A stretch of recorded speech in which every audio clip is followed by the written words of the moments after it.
Welcome. This is the podcast series dedicated to living a revenue culture. And this is a special front end to this one because this one's got some PowerPoints in it. And so some of you who are our listeners, not our watchers on YouTube or on our website, if I didn't do a good enough job explaining this without you seeing the video or the graphics, you may need to reach out to me and I'll make sure that I get you the deck. Or you may want to just watch this on YouTube or go to our website at therevenuegame.com and watch it there. This is special. It's a Thanksgiving 2025 podcast. I'm sharing some of the things that were really meaningful and powerful additions to revenue science for the year 2025, and they'll certainly have ramifications for a very, very long period of time. So I hope you enjoy this, and those of you who want to see the deck that goes along with it, just reach out, rick.mcpartlin at therevenuegame, all one word.com. Welcome. This is the podcast series dedicated to living a revenue culture. If you've been with us before, you know twice a month we bring you people out there in the real community who are actively working on creating a revenue culture. Sometimes they're doing things that are massively successful, and other times they're working really hard to make whatever improvements are possible in their world. Every now and then, we do something different, and we're going to do something different today. Now, just to give us the same background, when we talk about living a revenue culture in the world of smart rev and revenue science, that has a very specific meaning. If you're living a revenue culture, what it means is you are maximizing profit because you optimized your people in value transfer, and you did that in a low friction revenue context. If you think about that for a minute, I don't think any of us believe you can ever maximize profit without optimizing your people. And it's important they're optimized in a low friction revenue context so that what you optimized them to do was help you create more profitable revenue. Some of you are going to immediately think, well, that's mercenary or that's selfish. If you're just in business to create profitable revenue, almost shame on you. Well, the truth is you can never maximize profit if you're not focused on transferring the maximum value to your ideal buyer that they're glad to pay you for. So when you've optimized your people to transfer value, that's like saying my people are optimized to do the best job they can for our customers. They're constantly figuring out how to make their customers' world better. So today we're gonna do something a little different.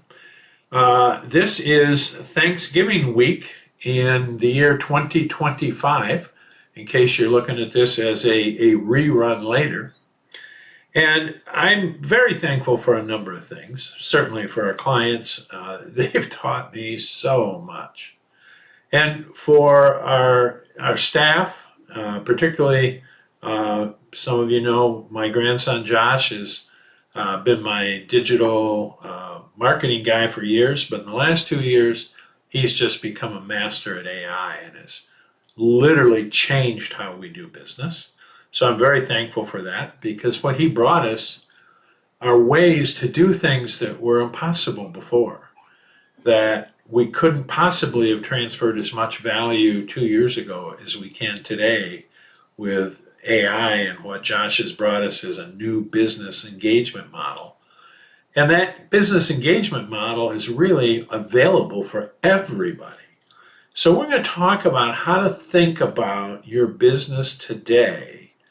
If you're somebody who you don't have to own the business, whether you're working in the business, you own it, or you're a partner to other businesses, that want to maximize their profits because they optimize the value they transferred through their people, and they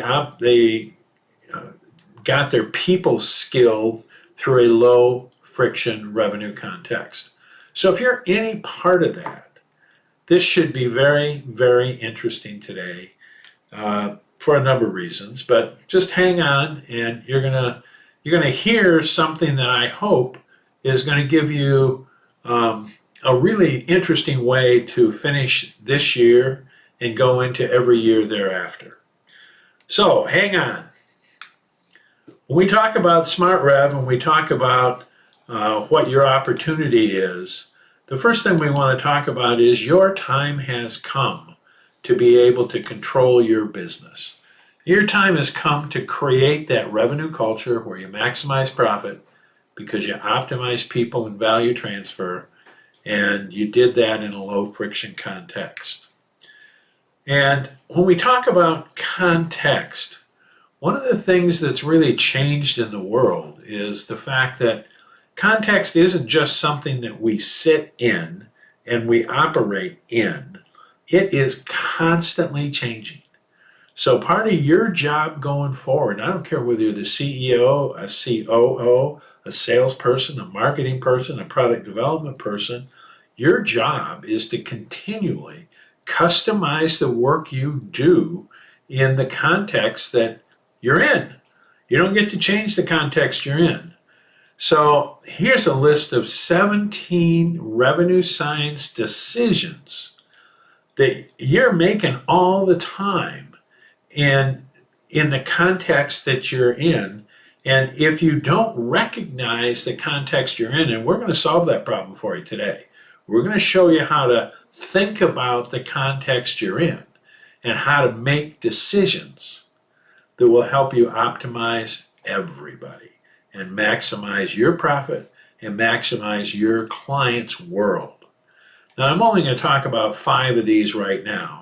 But if you want this whole list in a hard copy, just reach out. I'd be glad to give it to you.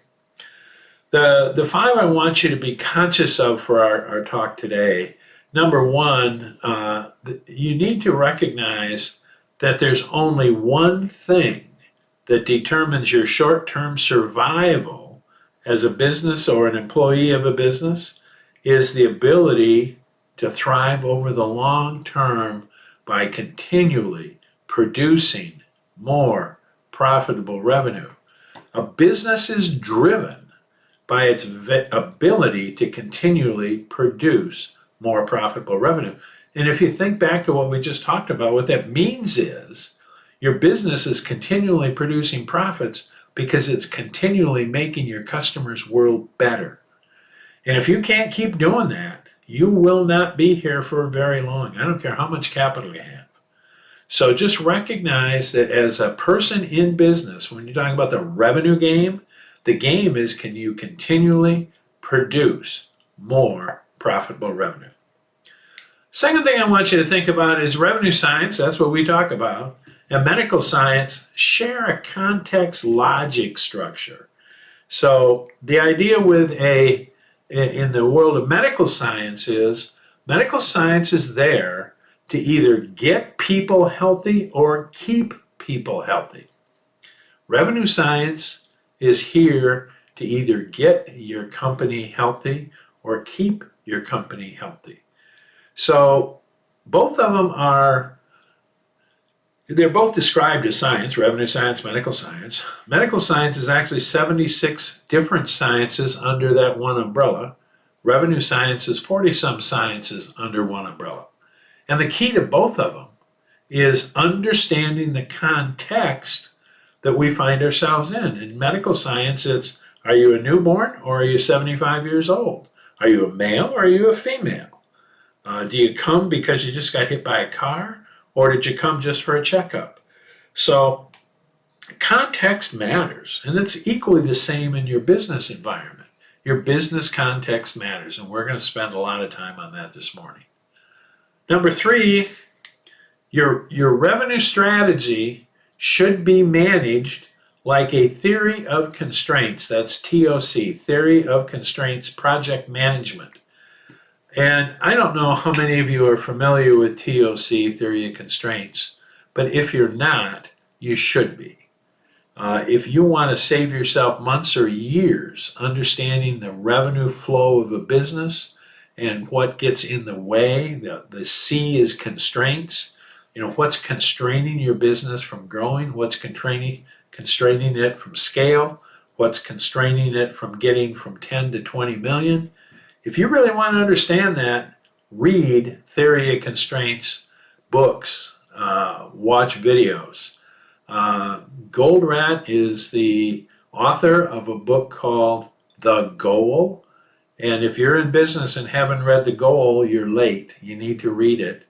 And if you want to understand the project management nature of revenue, running your company so that you're continually producing more revenue, as a matter of fact, the most revenue possible for the resources you have available, there's a new Goldratt's Rules of Flow. So after you've read The Goal, get Goldratt's Rule of Flow. Number 5, B2B cost of revenue chaos is 20 to 40% of top line. That's not true if you're a B2C company. The B2B cost of revenue chaos is 20 to 40% of top line. The B2C is typically 10 to 20, maybe 10 to 25. But chaos is exactly what it sounds like. It's when you and the people in your company and with your customers and your partners are spending 10 to 20 to 40% of your time doing dumb stuff. And it's when you kind of shake your head and wonder, why am I doing this? Well, you're doing it because you don't have any choice, because your organization is structured, your context is in constant conflict with itself, and you're ending up with that chaos that just eats your capital and causes the turnover and burnout and disengagement of your employees. Now, I'm not going to read the other 17, but if you're interested in this and you want to, all of these things are part of the science. And once you know these things are true, then your job is to make sure you take advantage of the ones that can give you leverage, like theory of constraints, and you figure out how to avoid or minimize the ones like cost of chaos. So this is just a list. It's part of the revenue science. And if you want to learn ways to be able to manage this stuff simply, easily, and take control, go for it. I'll send anybody this deck that wants to take a look at it. So just to keep it in the front of our minds, living a revenue culture is where profit's maximized because your people are optimized in value transfer, and they get optimized in a value transfer in a low friction revenue science context. One of the mistakes businesses make is they start out with a purpose, which is terrific. You have to have a purpose, and we'll talk about that in a few minutes. But when they start out, their purpose is, I'm going to be the best programming company in the world, or I'm going to be the best engineering company in the world, or I'm going to be the best consulting company in the world. I think we've probably all seen companies that are really, really, really good at what they do, and they make no money. And when they make no money, they can't afford the people they need. They can't afford the tools that are important. And eventually they just kind of disappear, or in their healthiest case, they become insignificant. And even though they're really, really good, nobody's paying any attention to them, because if you look at what this slide says, your profits maximized because your people are optimized around value transfer. You can be a great engineering firm, but if you can't communicate, if you can't understand your client, if you don't understand the principles of revenue science about how to transfer value, all that great engineering never gets purchased. And it certainly doesn't get purchased at a price that allows you to continue to evolve and develop and become even more powerful and more valuable. So figure out the first thing you have to do is optimize around value transfer. And the result is, if you're a great engineering firm and you transfer value, then the world will know it and pay for it. Every business, we've talked about context today, and I told you we're going to tell you more. Every business is the result of three levels of conjoined context.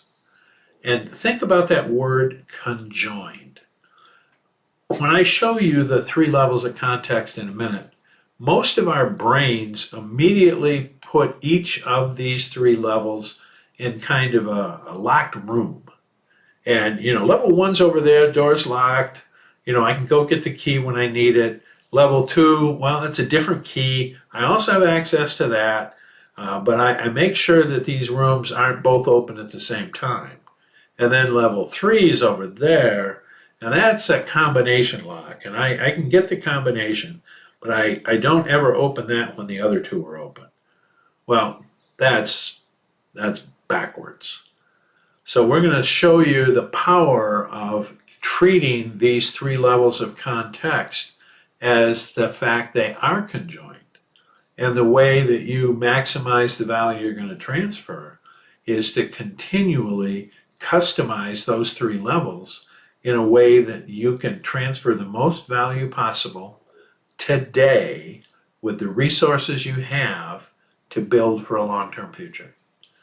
It sounds simple, and it is simple once we get as Zig Ziglar would say, the stinking thinking out of our heads.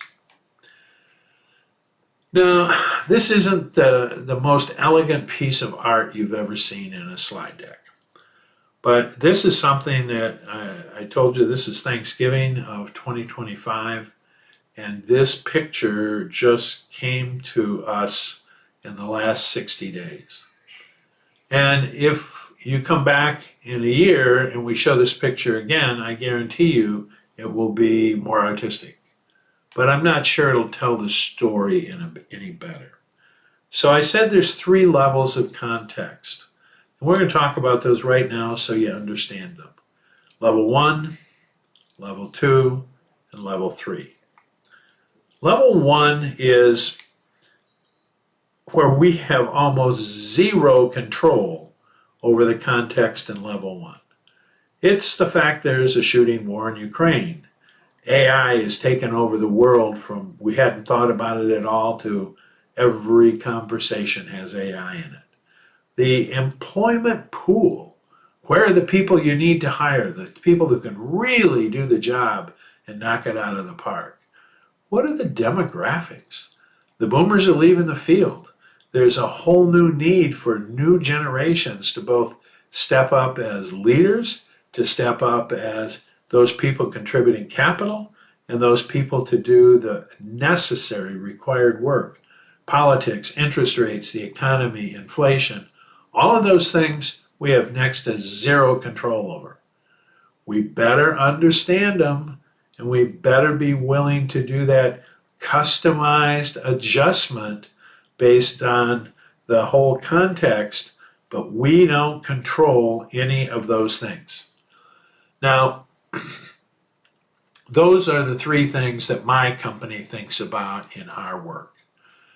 You will add things there that I don't have to think about. You may be international supply chain, or you may have, what's the tariff doing today? You may have a whole series of things in that level 1 context I don't have, but you need to be aware of what those are, and you need to be figuring out. Daniel Burrus, who's a futurist and who writes some really good stuff, he talks about hard trends.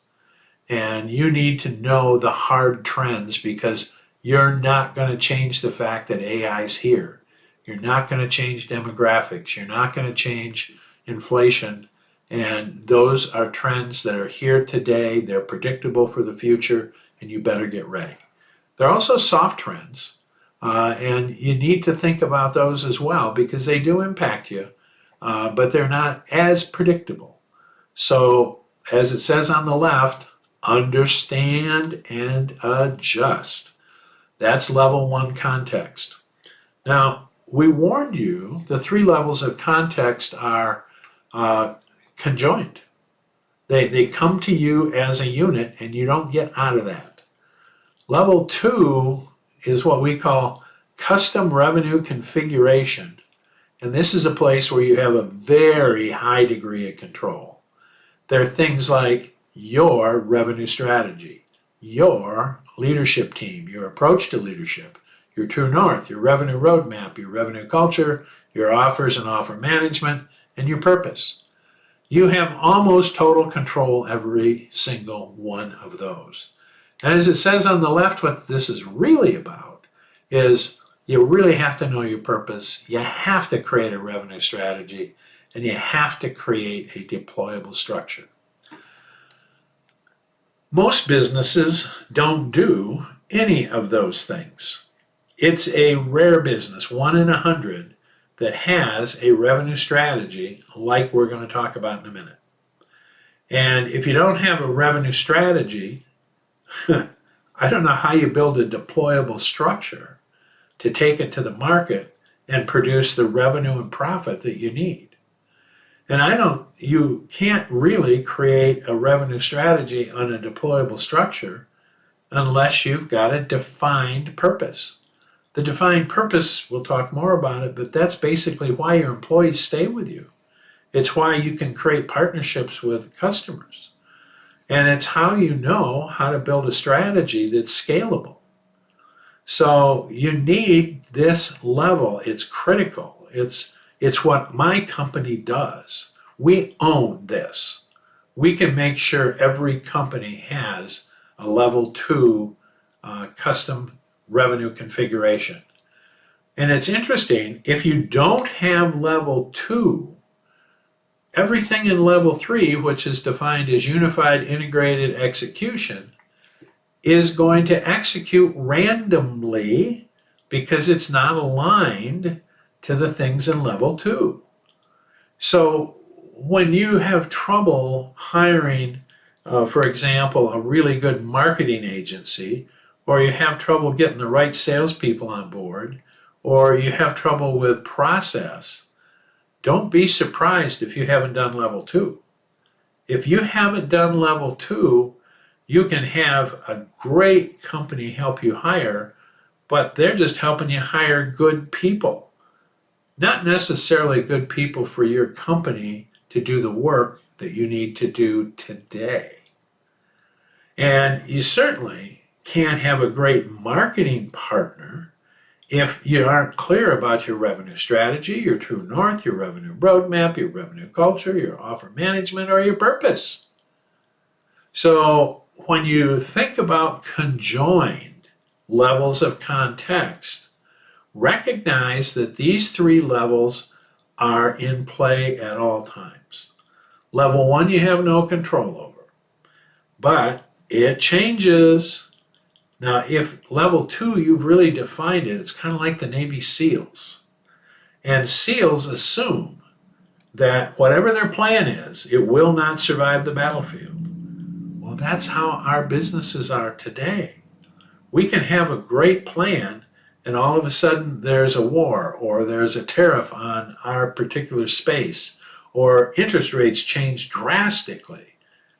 We have to be ready, and the only way we're ready for those changes is if we own level 2. If we're really good, we've answered those questions. Everybody knows how it works.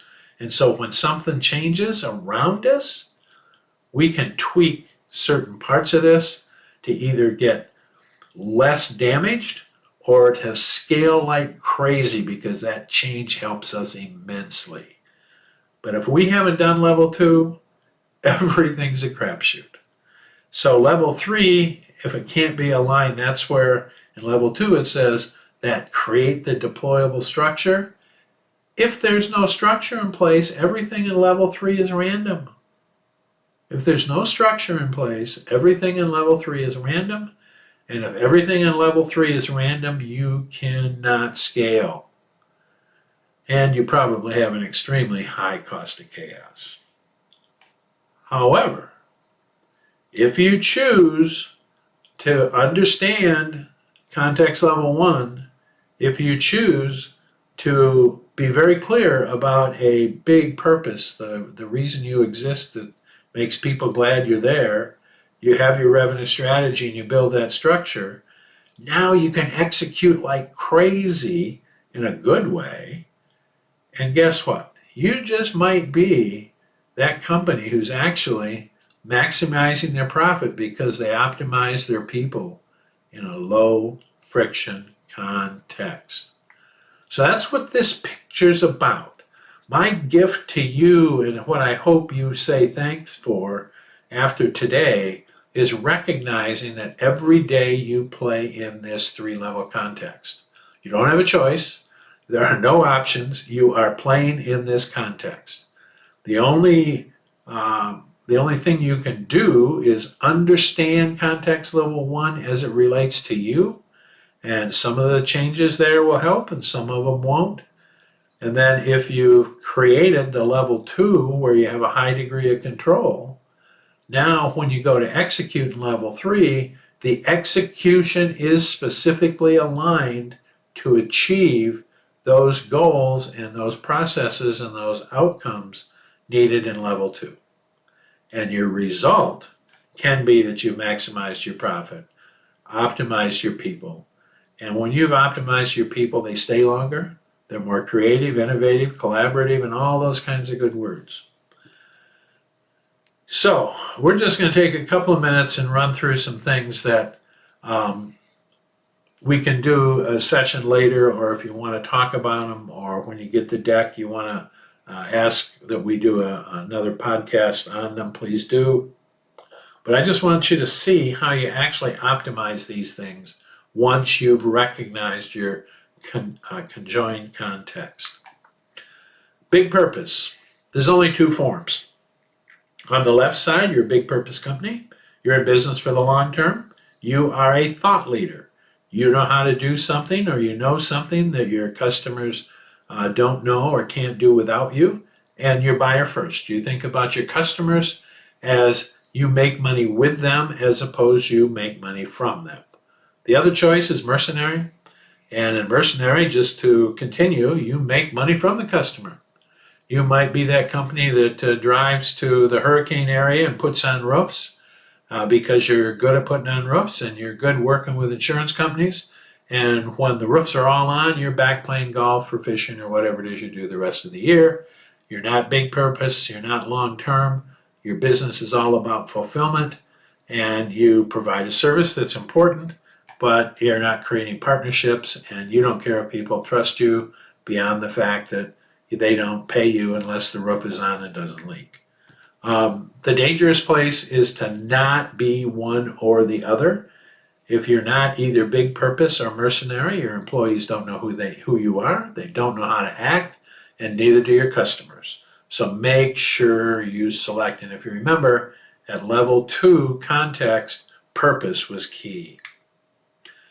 This is what living a revenue culture looks like. If you're really going to live a revenue culture, after you have some idea of who your ideal buyer is, there's only 4 steps. Create a revenue strategy. From the revenue strategy, you start to deploy it with a true north. You deploy it in the areas that the bell curve says, these people are going to be really glad you're here. And then you have a revenue roadmap to track the metrics and to make sure your process is efficient. The revenue strategy, this won't surprise you, it starts because you have a purpose. After you have that purpose, then you are going to tell the world your brand promise. Most of you have mission, vision, values, cultural statements that your team all has on your business cards or on the wall. That's internal speak. The brand promise is your external speak to the market. Everybody says, I want the market to trust me. Well, if you don't tell the market what your brand promise is, very hard for them to trust you. Now, once you've told the market what your brand promise is, next tell them, why do they care you're there? And what they really want you to do is they want you to tell them what's the problem they have that you solve that nobody else solves. And I will tell you, it is not what you do. If you remember Simon Sinek's Start With Why, the world really works at 3 levels, just kind of like the context. The highest level strategy, the middle level is structure and deployment, and the third level is execution. Now, if you only talk about execution, you say, well, we're electricians or plumbers. There's 100,000 of you that can connect wires or disconnect the crap in the john so that it flushes, but there's almost nobody that has the culture you have with the promise you make and the purpose that you come to solve clients' problems who think the same way you do and want to trust somebody like them to make their world better. So both of the number 1, the promise, and number 2, the problem, are from the client's frame of reference back, and you need to be really clear what that is. Once you can do those 2 things, then the question is, what niche will I dominate because I solve the problem that a whole bunch of the people in that niche have and no one else solves? Then they will be compelled by my promise and they'll feel safe because of my purpose. And then it's, well, who in there means they're the ideal customer? It's not a business. It's human beings that are in the niche, have the problem, are compelled by the brand promise, and feel safe with the purpose. Now, once you can answer those questions, your strategy is complete when you define the offers you're going to make to dominate the niche. Now, offers are what you say to the customer, I'll do this for you to make your world better, and here's what it's costing. And offers are like children. They're a lot of work, and they take a lot of time, and they cost a lot of money, but they're worth it. The benefits to everybody from defining those offers are amazing. If you want to close more faster, do a good job with your offers. Now, once you've done that strategy, you've answered those 5 questions, now you can be very specific about how do I go to market? What do I talk about? What do I say? What do I say no to? Well, we created this little compass face, and there are things either above the line or things below the line. And so when it gets above the horizon line, you're adding value to the customer and margin to yourself. If it's below the line, you're subtracting value from the customer and margin for yourself. Now, what I'm showing you right now is my company's true north. You have to create your own. Now, you may have some of the same things I do, or you may not. But for my company, we don't ever want to make money from our customers. We want to make money with. We don't ever want to be the low price spread. We don't cross-sell. We don't pitch. We don't go in there to get their money, more wallet share. Now, hopefully we transfer more value and they give us more money, but that's because we transferred more value, not because we wanted their money. And we're trying to avoid chaos any chance we can for us and for the customer. We're not there to focus on product. We're there to focus on transferring value the customer's glad to pay for. We're not a headquarters out company. We don't think at headquarters and say, we created something cool, now let's go make the market buy it. We're thinking about what does the market really need that we can provide that makes their world better that they're glad to pay us for. Completely different conversations. And we don't focus on competition. Competition never pays us any money. We want to spend our time focused on our customers.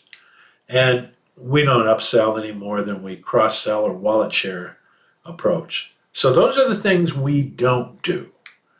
Now, the things above the line, when my team is out doing these things, we're thrilled. Every one of these things is moving toward value for the customer and margin for us. This is smart stuff. Everybody on your team could make smart decisions 100% of the time if they just use this model. The bell curve tells you where to go to find the ideal buyers.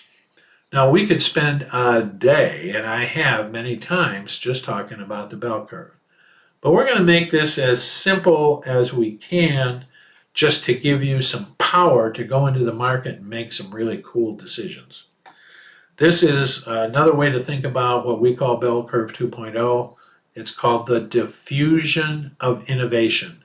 It's been studied since the 1860s, so there's not a lot to guess in this. This is pretty hard science. And new things, when they come into the world, when they're new, and that means people haven't heard of them, owned them, when it's new, they come in here on this left-hand side. They're typically strategic. It's about the people and it's about expertise. You'll notice up here it says this track 1 is about brain. It's about your vision. It's about your why. And the buyers in track 1 are typically innovators and early adopters. And they want to pay for your brain. And there's research that even says that what they really believe is that you're going to charge them at least 10% of the size of the problem in their mind. So if they believe they've got a $10 million problem, I don't care if you could solve it for $15,000, you better charge them at least $1 million. Because they, in the buyer's mind, they're going, this is $1 million problem. I have to solve it. It changes my world. But if you're only going to charge me $15,000, you don't understand. Because if you did understand, you know it's a much bigger problem than that. And I need you here from day 1 until it's done. At least if I call you, I need you to show up. So I expect to pay you enough that I'm going to get my $1 million back.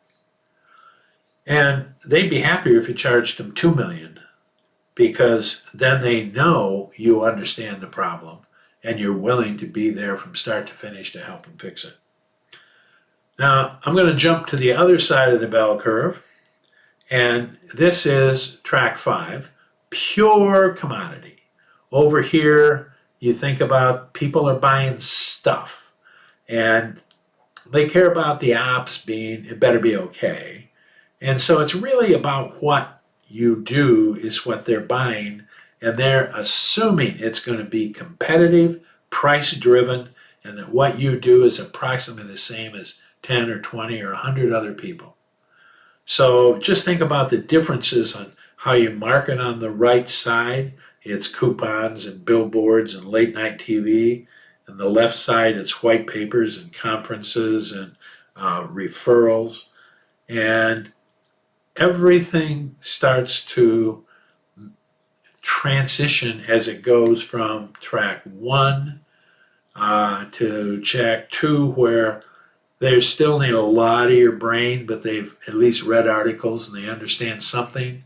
Track 3, where, yeah, I work someplace that does what you do, and I liked it, and I got pretty good at doing my piece, and I understand why my business needs it.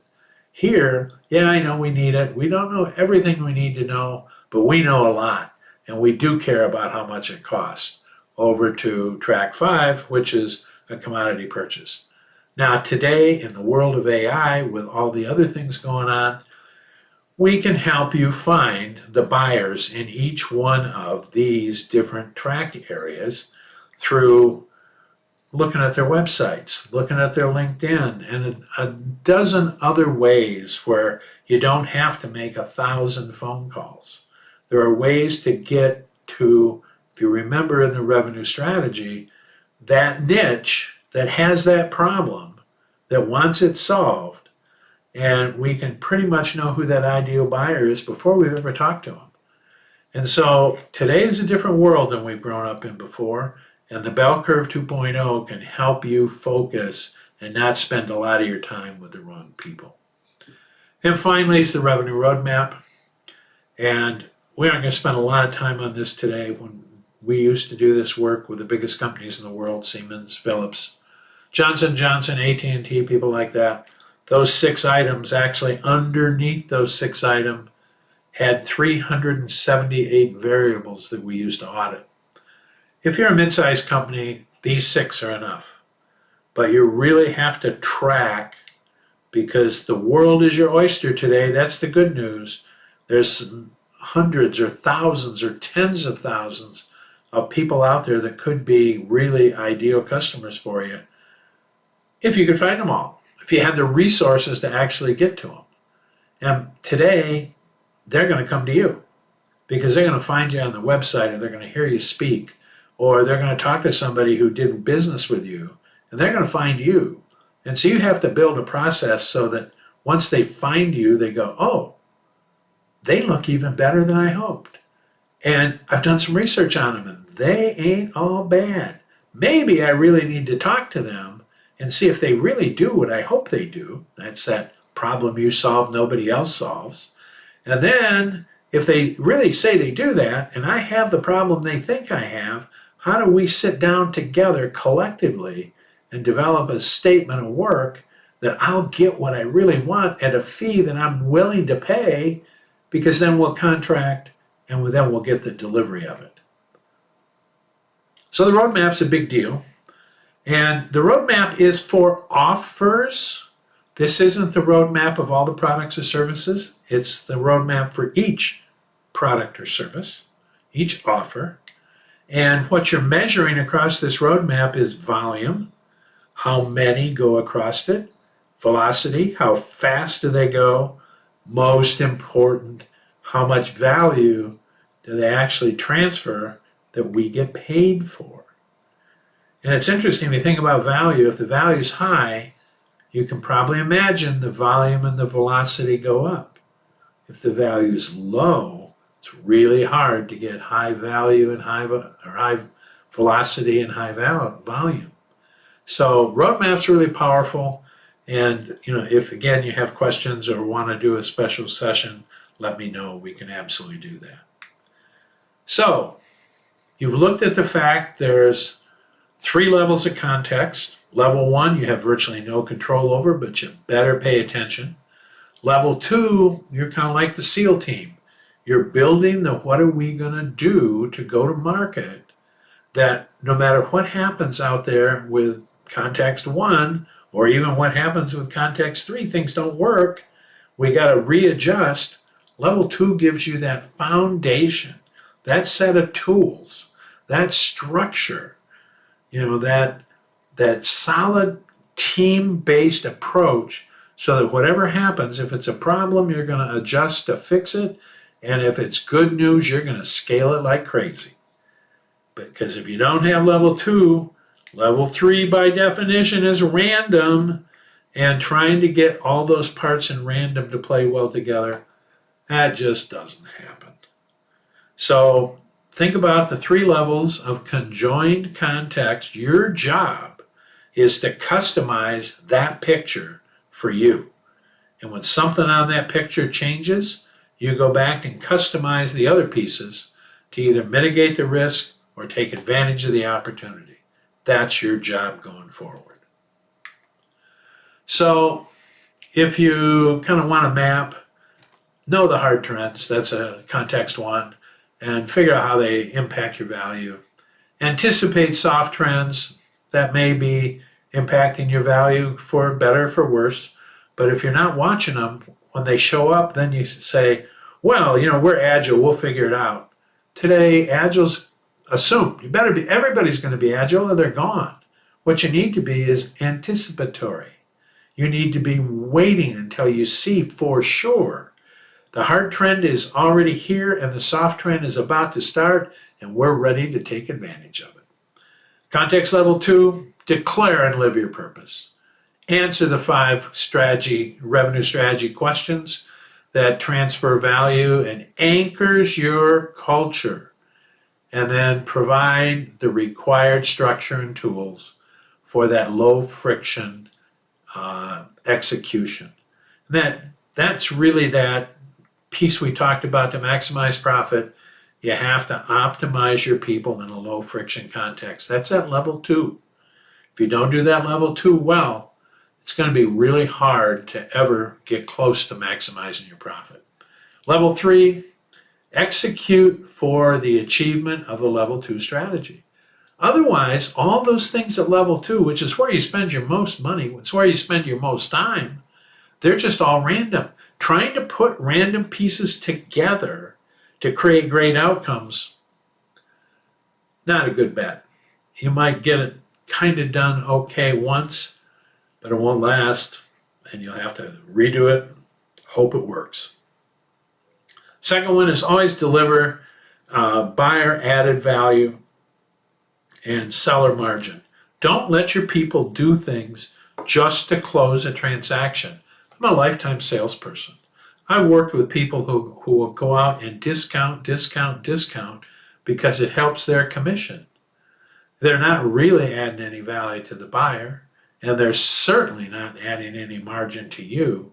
So just make that a non-starter.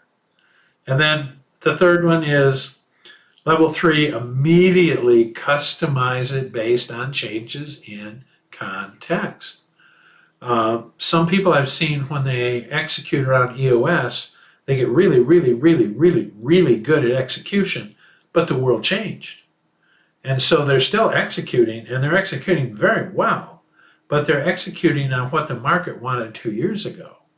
So be very conscious of what's going on around you so that when you're executing like crazy, it's on those things that provide the greatest amount of value for the market and margin for you. So, Smart Rev, it's your opportunity to maximize your profit, optimize your people, which means they're going to hang around for a while. They're going to enjoy working there. They're going to be collaborative. They're going to be innovative. They're going to be doing all those kinds of good things you hope they do. But you're going to get there through customized context control. If you don't recognize this is about managing conjoined context, it's going to be hard. And Smart Rev wants it to be easy. It can be so much easier than most of us ever dreamed it could be. And I hope that when we have our next one of these, and we do 2 of these a month, not in this format. Normally we have outside guests, but we'll do 2 a month. We'll always be talking about living a revenue culture. And if there's ever anything we can do to help you in any way, shape, or form, please let us know. You can reach out to the Revenue Game through the website. You can call us. All our information is real easy to find. So with that, I wish you a happy Thanksgiving, and I hope the next year for you is as spectacular as it's going to be for us. Thanks.